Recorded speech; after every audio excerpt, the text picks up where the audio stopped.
So Okay. can a normal verb be contracted sometimes, or is a verb always either a contracted verb or not? Like is phileo ever a non-contracted No, verb? no. It is by definition a contract verb because the stem ends in a vowel. That's the rule. Then why Is if isn't a verb luo? ends, huh? Why isn't luo? Well, yeah, because it does end in It a, ends in It one ends of in these vowels. upsilon. yeah, Okay, it has to end These in one, vowels. yeah, in either an epsilon, an alpha, or an omicron. right. But I know you're thinking a vowel, okay, but it's a different vowel, you know. It's gotta be one of those three. Yeah, we've got the epsilon, alpha, and you'll find this. You'll find these verbs all over. So if a verb ended in iota, it's or- not a contract verb. If a verb's stem ended in iota, it would definitely not be a contract verb because it's not one of these three. Right. Okay. When you're saying iota, I was thinking you were saying epsilon. And my brain was hearing epsilon, but your mouth was saying iota. Okay, that's the reason why I was like, it's right here.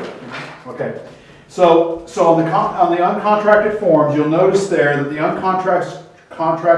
uncontracted forms they're being kind of pushed out so that you can see what's actually there. Okay, so in other words, the fillet ice. Okay, see that the second line, the second one? Okay, what that's doing is it's showing you the whole thing, but it will appear under the contract side, felice.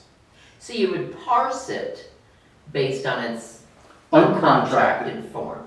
So what you're doing here is you're learning, you're looking at this and you're like, okay, what I will see in the New Testament is the contracted form. That's what I'm going to see. In other words, what's on the right side. That's what I'm going to see. But when I see that, and I know I've got one because I got a circumflex there where it doesn't belong, I got a circumflex, so I know I got a contraction there. So then I go and I pull it apart, right? I pull it apart so that I can actually do the parsing. Okay?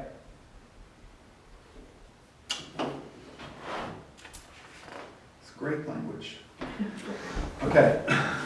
All right, so, all right, I'm going to leave those notes for you. Let's go over on page 108.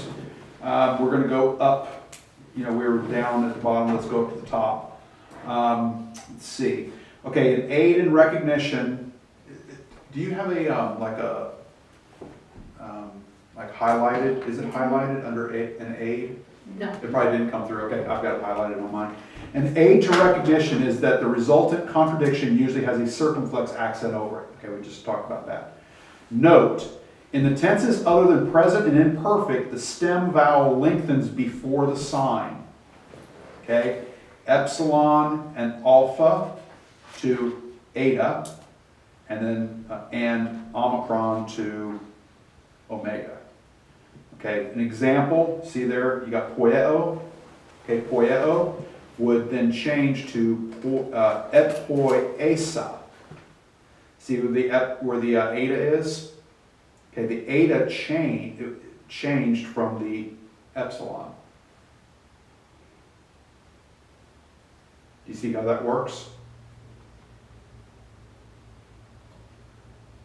Sort of. It just looks like a totally different word that they threw letters at. Yeah. It does, it looks different, but just keep that in mind because it's going to pop up, I think, twice in your homework. Right across the page, you'll see it right across the page. Well, at least you warned us this time. Yeah, well, you can So we see won't it. come with some weird optative passive thing. Well, look on page 2 on your number 2 on your assignment. Uh-huh. On page 1, there it is right there. Poignant. Poignant say. Say. Yeah, there it is, right there. So you know right away, okay, that's what I'm, go back to your example and that helps you to figure it out. I think it appears again, maybe not. Okay. Well, now we know it's not prisoner. Oh, yeah, it does. It's in number 4 too. Number 4 it also appears again. See, poiesas.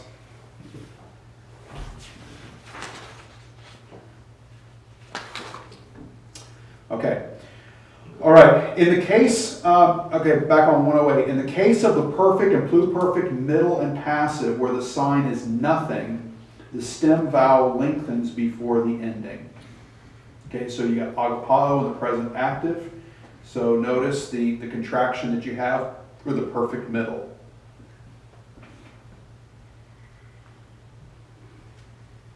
You got payme? Paymy? Yeah, it's agapemai. But it's still just pretty much saying the same thing as above, right? Right. Right. It's just showing another example of the Yeah. above statement. It's showing you the epsilon and alpha turns into an eta, and it's showing you the one shows you the epsilon when it does it, and this one's showing you where the alpha does it. Whereas like if there had been a sign, then you would have the 3 letters versus. Now, what's going to end up happening, you're going to run into these things, and you remember what you were talking about, Joe, this morning? You're like, wow, sometimes there's so many letters that change that it doesn't even have any of the original letters left. And it is. It gets like that sometimes. But you're starting to see a little bit about what's going on inside of a word to make it happen like that. Okay, real quick. I wanted to show you guys something real fast, just to give you some.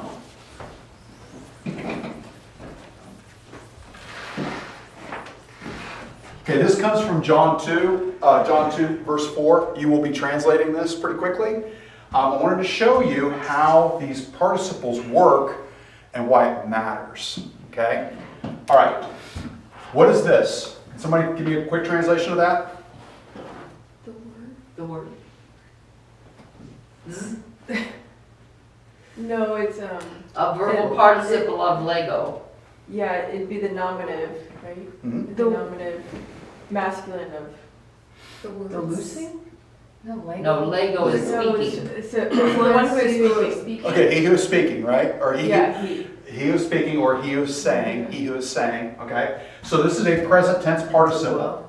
Okay. Present tense participle. Okay. Present tense participle. Keep this in mind. In John, it's going to be huge. Okay. It's going to be really, really big. What this is saying, present tense, continuous action. Right. The one who is constantly saying. Okay. The one who is constantly saying. Okay. As a habit of his life, he says. He says. Okay, haughty, don't worry about haughty. All haughty is doing, you don't translate that. That just introduces a quote. This is what he's saying.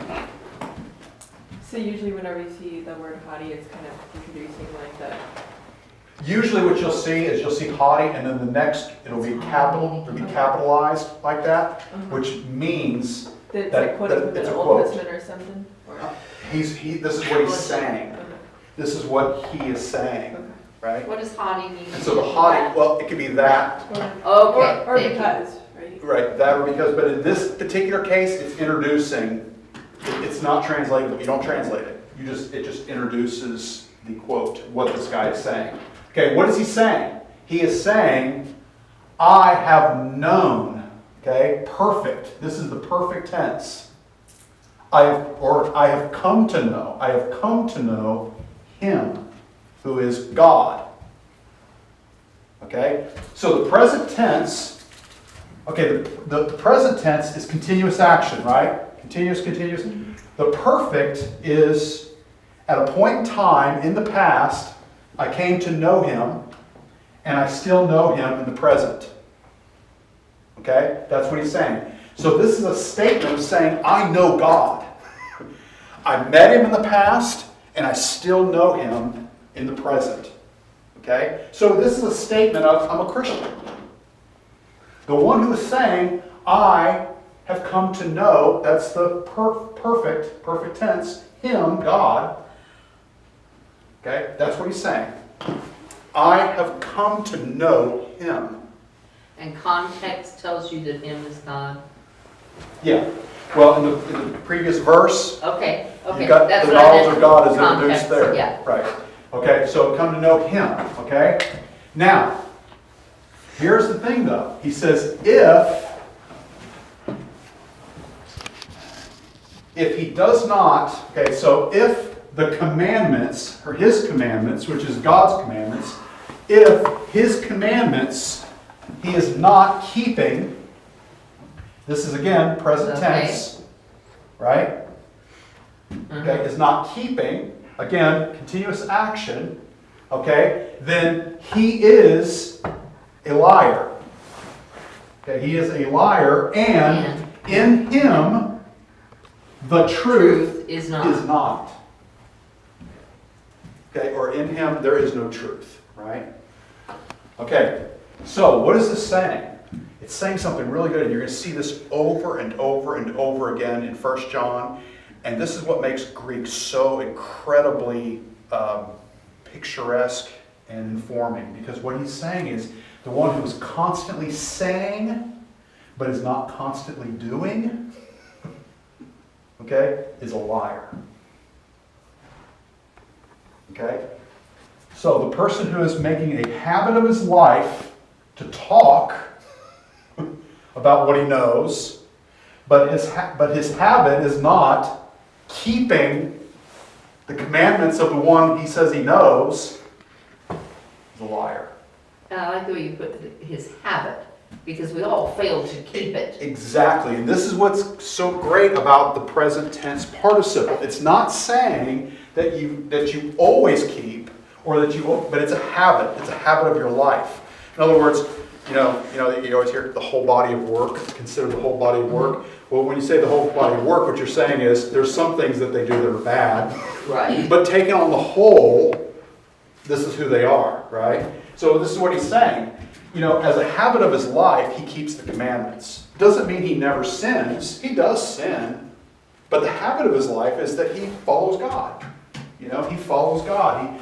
He obeys the commandments. And so how do you know that that's like referring to like a habit versus like it has to be? Because that's the present tense participle. The present tense participle communicates that idea of continuous action, the continuous pattern of his life. That's the way.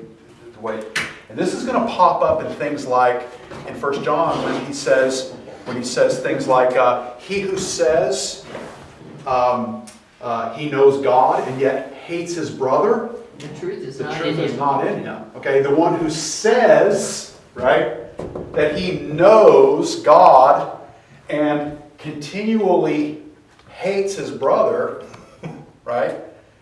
And you find this over and over and over again in 1 John. Tell you what, when we get into 1 John and you start translating, buckle up your seatbelt because you're about to get convicted big time, right? And it's going to be like one constant devotion, as you're moving through this letter. And this is but this is the way John is going to develop. You're going to find this over and over and over again. So the one who says he has come to know God and yet makes it a practice to not keep the commandments is a liar, and the truth is not in him. And why is this important to John and to the church that he wrote to? Is because there were people there were false teachers in the church that embraced an incipient form of Gnosticism. And they, on one hand, they were teaching false doctrine, but on the other hand, they were living immorally. They would say things like, well, we're part of the higher knowledge. The body is evil anyway, and so since our body wants to have sex with whoever they want, let's just do it. And you're like, whoa, hold on a minute, that goes against the commandments, It doesn't matter. I mean, it's the body, let the body do what the body wants to do, right? That's the way the Gnostics reasoned. So John is saying, whoa. The one who's saying he knows God and yet doesn't keep his commandments, he's a liar, and he's not speaking the truth. He calls himself a teacher? He's not. And you'll find this over and over and over again in 1 John. So these participles are really important, very exegetically significant to what's going on in this book. So keep these. Look for patterns like this. Translating no for sentences. I mean, there's not really enough sentence there to find these patterns, But once you start moving into the New Testament, start looking for these things Oh, wow, perfect tense, perfect tense. Wow, there's something there. Perfect, yeah, perfect. You know, perfect. What is that? I have come to know him. I met him a long time ago. You know, so people could do like a testimony. I met him back in 1977, and boy, I've been growing and walking with him, and it's as fresh today as it was back then.